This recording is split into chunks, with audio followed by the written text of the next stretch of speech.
Well, Josh, welcome to Director's Notes. Hi, thanks for having me. Much You are appreciated. most welcome.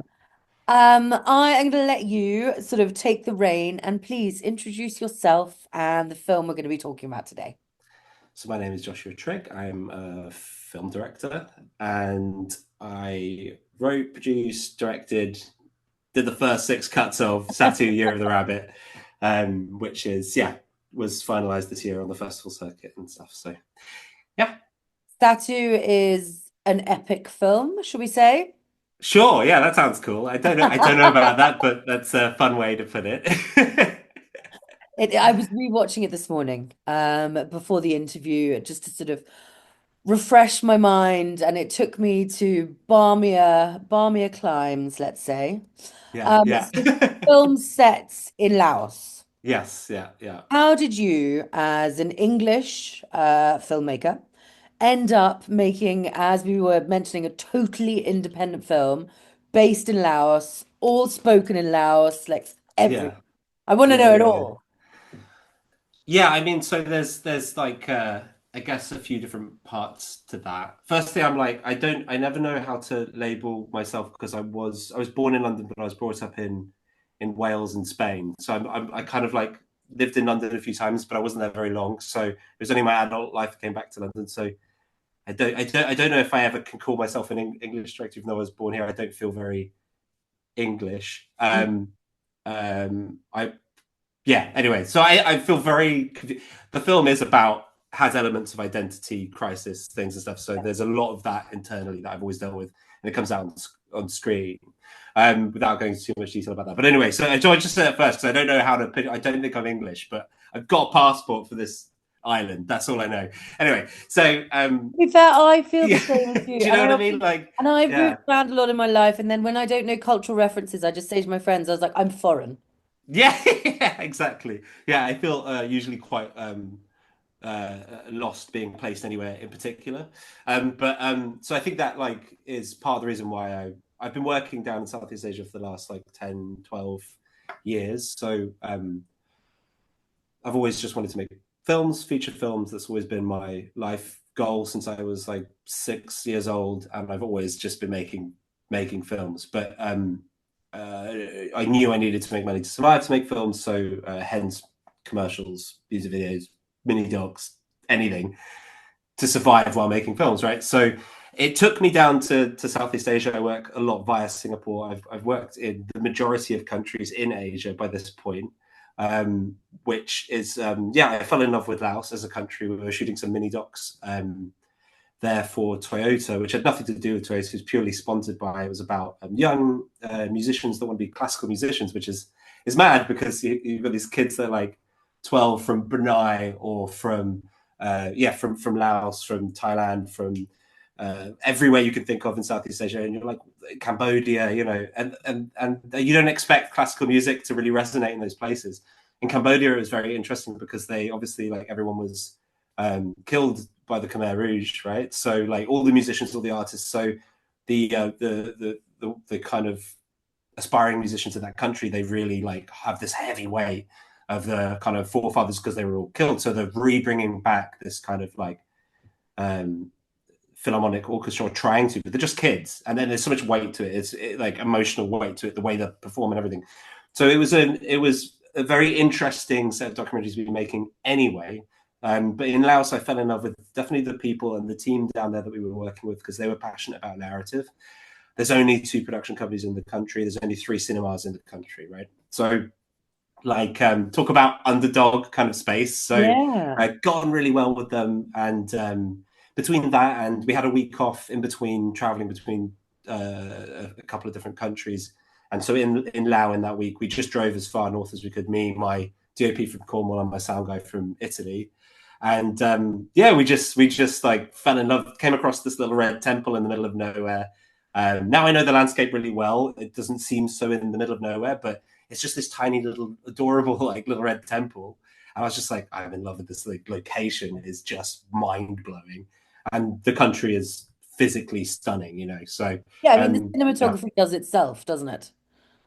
In a way, yeah. I mean, you can just plonk the camera, point it in a direction. It's going to look great. It is a beautiful, not to diss like the DP's work because he's an No, incredibly of talented course. guy, but it really is a stunning place, and yeah, completely in love with the countryside. Yeah, stunning. Highly recommend. So, talking about sort of the genesis of it, because there are various stories sort of Yeah, running concurrently. yeah, Um, and you don't really tie up all of them, which I really enjoy. No, I think there's just because as you said, it's a search for yeah, identity, yeah. belonging.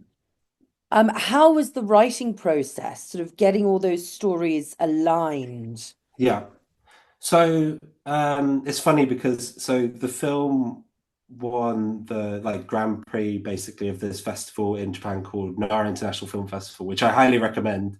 Only happens every 2 years, and if you win it, you kind of have a high chance that it's run by Naomi Kawase, the director who won she's won Cannes before, and like she's amazing. She's like a prolific Japanese female director. But when it won the award and they called me up, I really wasn't expecting it. And I went up and they're so I love the Japanese. They're so honest but polite at the same time. It's a really interesting combination.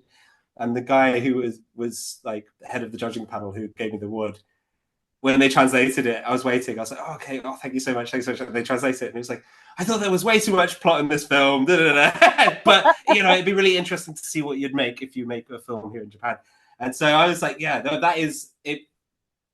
Started making this film 5 years ago, so it's really interesting promoting it as if it's like a current thing, right? But I Yeah, started writing it 5 years ago, and it was all done essentially on my own, with the help of the right people. But producing it myself was obviously a nightmare. But yeah, I think it's like you learn so much in that first process of that first film, yeah, and it really is like looking. I see it with a kind of fonder eye than I did even like a year ago, because it's like looking at me from 5 years ago and going, "Ah, well done, pat pat pat." Like you learn so much every time you make anything, do anything anyway. So, in terms of these different threads and stories, I think some of them were things that I had been working on since I was like 15 years old, and they're kind of rehoused in this kind of in these characters.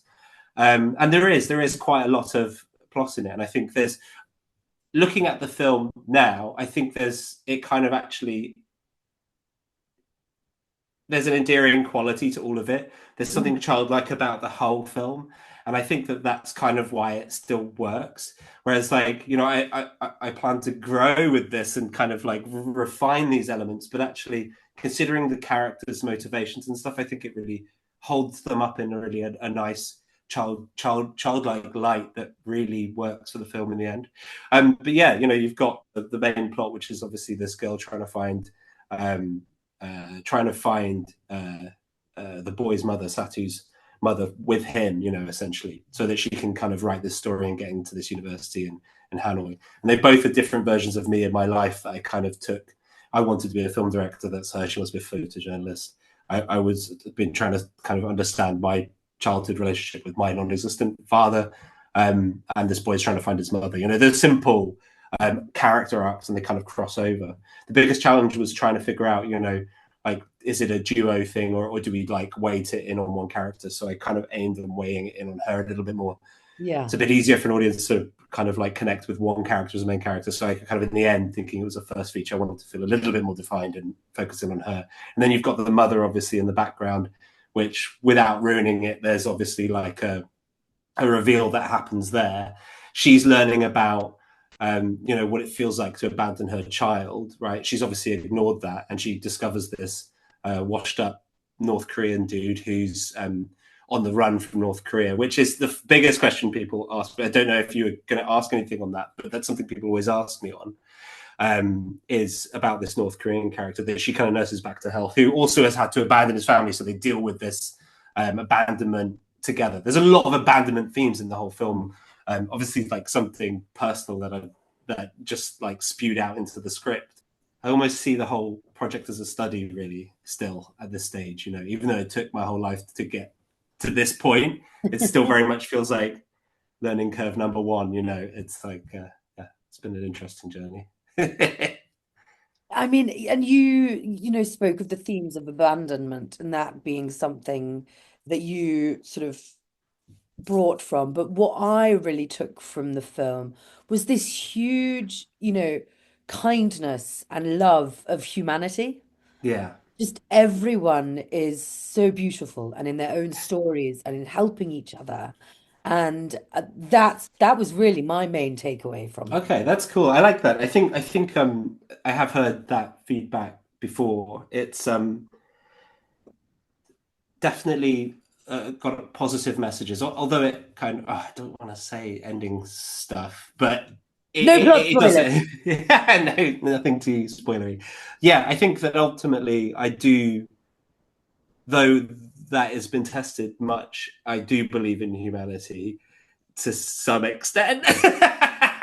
um, and anyway, so yeah, I think it's nice to have like a positive message, especially these days. And I think a lot of the feedback has been just from general public, which is so I love. It's my favorite thing hearing what people have to say about the film after a screening.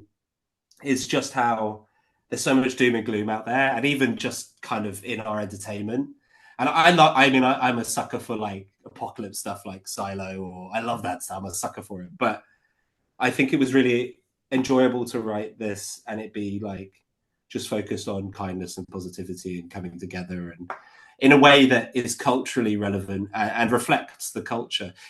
Now has so many layers to it.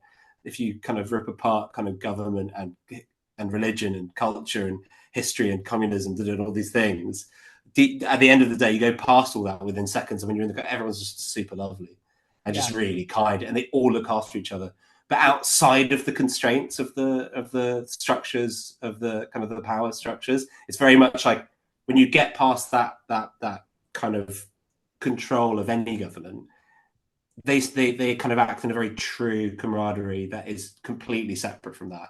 It's just they really have to look after each other, I think Okay. is the point. Yeah. And I think that the film reflects a lot of that naturally just through the way we shot it and being close to that team. And they are essentially family to me, my DOP and the sound guy, So everyone else was from Laos. We flew one guy from Bangkok who's a focus puller, Thai focus puller. Just because it was all shot in 16 and we needed someone like killer. He's like in his 50s. He's like an absolute god. Like, he's just like, he can just sit miles away and just goes like this. And he's just like, look at it. It's amazing. It's like watching like, um, yeah, it's like the focus puller is like glued to his hands. He's just like, it's just amazing. He's so cool. The Peak eye. skill. Love him. Legend. So, I mean, I wanted to speak about that. You mentioned film. You went ambitious. Yeah. And I Go hard read or go that you home. lost your camera at one point. Yeah. So, I mean, the lens was left on the tube the day before we were supposed to fly out. Fun. And somehow James Chegwin, the DP, tracked it down in Brixton. And the guy was like, is this it? Is this it? And he had the box that the lens was supposed to be in. He was like, it's empty though, it's empty. And he started breaking down and crying, James. And it was in there. He was just mucking with it. It was like the worst time to fuck around with him. Not a good joke. No, it was just such a bad time to do it. But I mean, because everything was self-funded, it was 85% self-funded. But I didn't have any more money if we lost that lens because we had like refurbished all this stuff and we had a very specific way we wanted to shoot it. If that lens didn't turn up, I was like, that's just more money I just can't get. And we're flying tomorrow. How am I going to fly it out? It's like everything was shoestring like budget, right? Mm. So yeah, I mean, this is why I'm happy it sits in this Maverick Award space because it's £150,000 the whole film cost, and we shot it on film. We had Wow. 3 takes max we could do basically Yeah. per without running out of film while we were out there. And it was during the pandemic, so there's one flight into the country every 2 months. So it was like you either do it when you're there or you don't do it at all. So when we were there, we had to just do it one flight every month out. So it was kind of like it was very difficult. I had half the funding pulled for a job that I had done completed, and this third party agency that the job was running through fell out with their client, and the client refused to pay them any money. So we lost our budget upon arrival as well, and so I had to find money as we were shooting. So I mean, there's so much madness that happened, from poisonous snakes to like we had half the crew in hospital on drips because the village was poisoned, the water well was poisoned, to like the camera broke down 10 days into shooting because all the drive belts and magazines were like burning out from the heat. So we had to have all these parts sent over from Germany and Amsterdam and stuff. And we couldn't fix it. So we had to get a camera driven up from Bangkok to the north of Laos. At that point, we're in the north of Laos, like right at the top.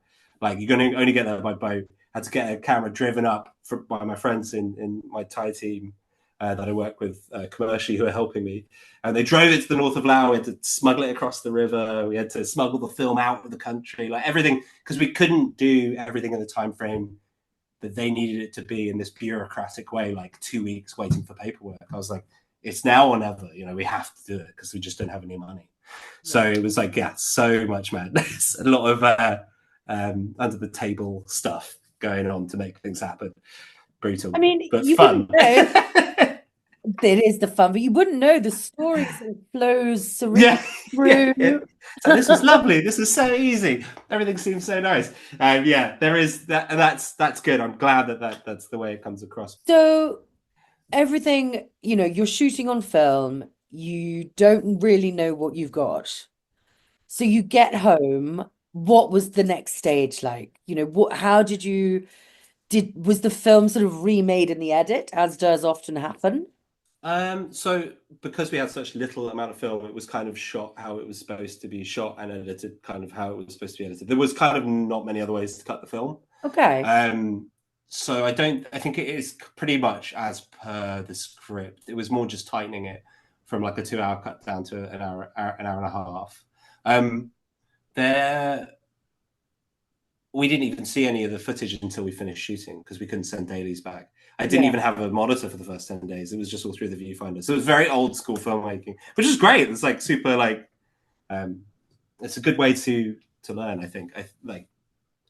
I've been making films commercially and music videos and shorts for fucking ever, but like really learn like in the trenches, just like with a camera and some film and a bunch of people that aren't actors or anything, and it was a fun way to do it. But yeah, so when we got back, edit wise, I did the first 6 cuts. I did all the sub translating myself, and then I get it checked back out in Lao. But and then around the 6th, 7th cut, I needed more perspective, and I got my regular editor in, Nick Saunders, to give me a hand, kind of wrapping it up and just getting that kind of like that take on it, and it needed it. But I was at that point, because I was doing so much on my own. I was in like I at that point I was like, I don't even like this, I don't know what to do with this, like I kind of should I just bail, it's like, I was like, I can't bail, like I've spent all the money that I don't have. Life. Yeah, exactly. And just all the money that I didn't have, right? Like I came back in debt because of it. But it's all paid off now, luckily. But so working with Nick to get it into a place that I felt more comfortable with. And I think I needed someone to be like, no, let's just trust me on this. Let's go that way. And I've known him for a long time. So that was really, and he's an absolute sweetheart. So I'm excited to work with him on the next one and have him on board from the beginning as well. I just felt like I didn't know what I had in my hands with this project until I really did a lot of the work myself, I think, as well. But yeah. And I mean, I was so impressed that you worked with non-professional actors. Was that always the plan? Yeah, there was. Yeah, that was always the plan. It was always the plan to shoot on film. It was always the plan to use non-actors. I think since I saw Bicycle Thieves, like in university, like 16, 17 years ago, I was like, I love that the kid is a non-actor, and I think that you can get the most honest performance out of a non-actor, though they still need the right kind of attention. And I think with kids, it's really, if you find the right person, then you don't really have to do anything at all. I really don't believe in giving too much direction to the actors. I mean, if the non-actors are actors, it doesn't really matter. With commercial work, I work with a lot of non-actors. It's kind of like I would say I specialize in that, in people that are just, like it's a film about someone that owns a hotel and it's the real hotel owner and they're terrible in front of the camera. I'm like, okay, give them to me. I've got this. Let's go for it. Like I enjoy the process of getting performance out of someone who has no clue how to act. Yeah. But with this process, it was like, actually the boy and the girl, we found them. They were the first people we found that were presented to us in this search. And I was like, I can't just go with it. I was like, yeah, they work. That's really good. But anyway, that's insane to choose the first 2 people. So we spent 2 months like looking, searching, And it was like, no, that was straight back to the first choice. So that also says a lot about the team in Laos and how creative they are. You know, they thought these guys would be right. That's who will present first. And they were right. But I had to make sure I can't just be like, yeah, that'll be fine. Just the first two people we look at, it's fine. No, Can't do you that. need to go through the process. Yeah, for sure. But they're amazing. The boy is amazing. The boy is amazing. They're both great, but he's just a natural. He really is. He's captivating. Yeah, he is. He's He adorable really as is. well, and he's Yeah. quite funny. You know, I think he's quite Yeah. funny.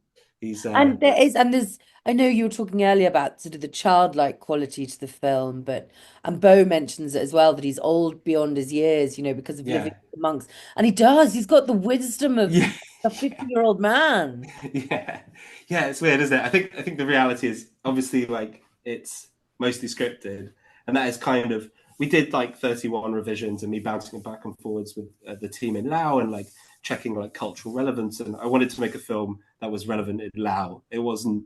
I thought there's no point in me thinking, well, what will people think in the UK or the US about that? I was like, I'm going to make a film that is a Lao film, and then if people like it elsewhere, then that is great. Wherever it gets presented doesn't matter.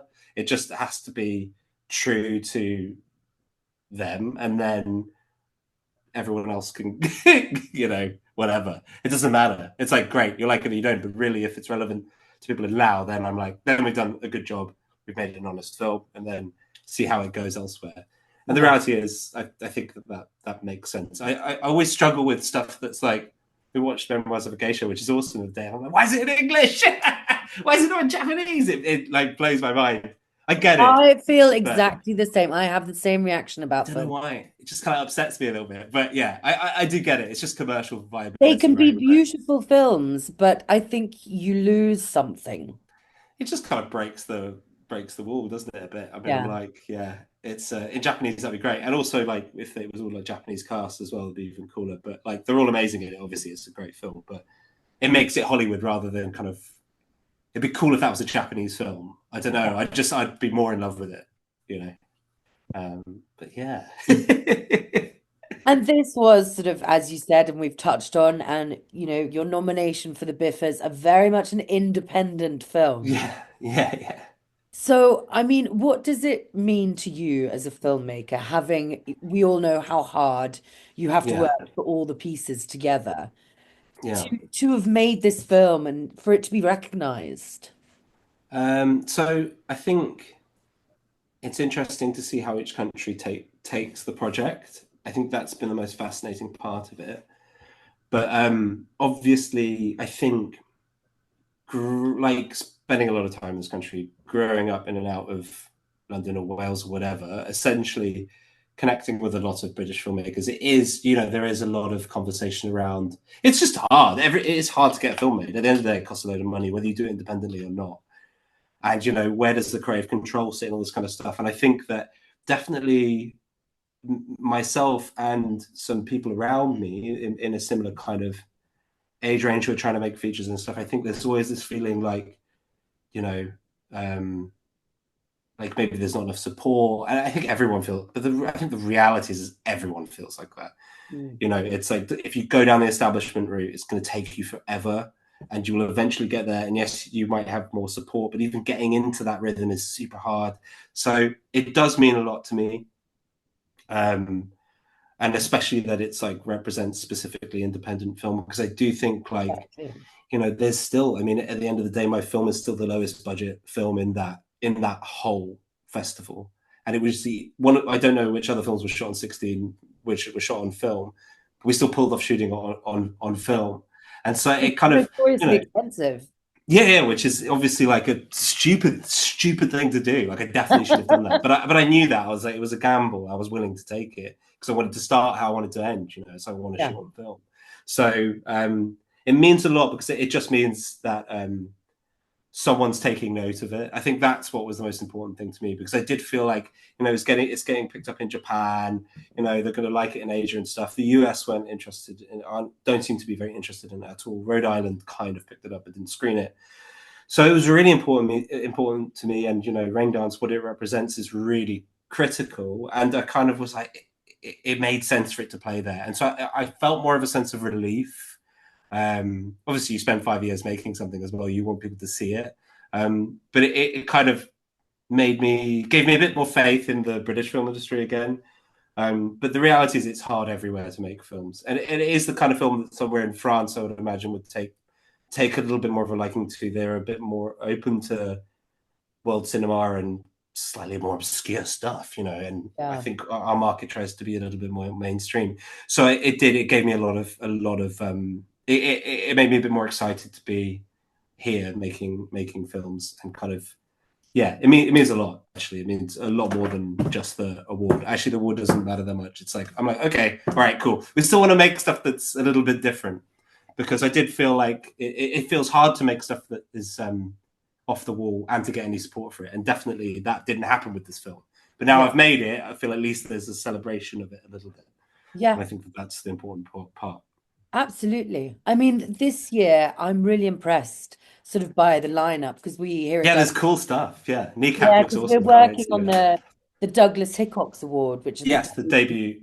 Yeah. and there are some bold, cool, Really? Oh, big cool. stories. Like, Oh, awesome. I'm two of excited to them see are in it. the Irish language. Like one of them is Awesome. almost Yeah. entirely. One of them, Sister Midnight, is about some weird misfits. Like I'm just seeing this beautiful collection of weird Cool. voices coming That's out. awesome. That's so exciting. Yeah. I Yeah, think I think it was inevitable, surely, that there has to be some kind of change. So hopefully maybe this is I can't wait to see all those films and see if there's like a bit of a shift in the it's just boring to be safe. Like, I just don't see the yeah, point in this art form specifically. It's like, let's just make mad stuff and see what happens. Like, and it doesn't. I also think it doesn't have to cost. I'm not saying make films cheaper, but make more films. Like, I yeah. wish people would make more films instead of spend like 5 million or something. Spend 4.8 and give someone 200 grand. They'll make you an interesting film. I think there has to be a bit more trust in the artists of this country. There's so many talented filmmakers I know that should make their first feature film, that if you gave them 200 or 300 grand, they would just go and find a way to make it happen. I can guarantee it'd be interesting, and that's how we would create a little bit more dialogue around it as well. So fingers crossed.